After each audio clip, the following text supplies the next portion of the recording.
Je suis Tiffaine Vermelaine, je suis monitrice d'équitation et j'ai une ferme à côté. On a 120 hectares de culture et 60 hectares de pâture, avec une particularité, on a 80 chevaux, donc et pour l'enseignement du club et pour l'élevage. Ça fait 7 ans que je suis installée réellement, parce que ma maman est décédée il y a 7 ans, donc j'ai repris la ferme et le poney club à cette période. C'était déjà un centre équestre, mais beaucoup plus petit, avec beaucoup plus d'élevage. Ma maman préférait l'élevage et moi je préfère l'enseignement. La première chose qu'on a constatée, c'est que les érables, c'est toxique pour les chevaux. Donc on a abattu tous les érables de la pâture et l'objectif c'était de replanter une bonne partie des arbres, avec un autre objectif de couper le vent pour que ce soit plus facile pour le manège.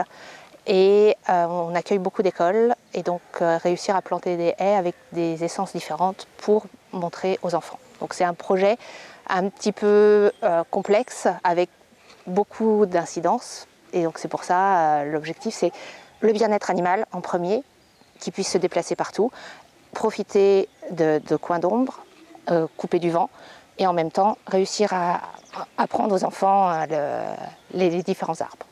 On a remarqué qu'ils passaient beaucoup de temps en dessous des arbres, à se frotter au niveau des arbres, à manger certaines écorces à certains moments de l'année, parce que forcément il doit leur manquer quelque chose. Et en observant ça, on s'est dit pourquoi essayer de ne pas mettre à disposition un maximum d'essences différentes pour réussir à combler leurs besoins primaires et donc diminuer le vétérinaire et les stéréotypies qui peuvent exister. Je pense qu'à l'avenir, il va falloir réussir à réfléchir différemment sur d'autres apports nutritionnels pour réussir à combler ces incertitudes climatiques. La sécheresse est une vraie difficulté. C'est pour ça qu'on est en réflexion sur la façon de les tailler, si on les garde en trogne, si on les coupe au pied, et aussi voir quelle essence d'arbre eux préfèrent.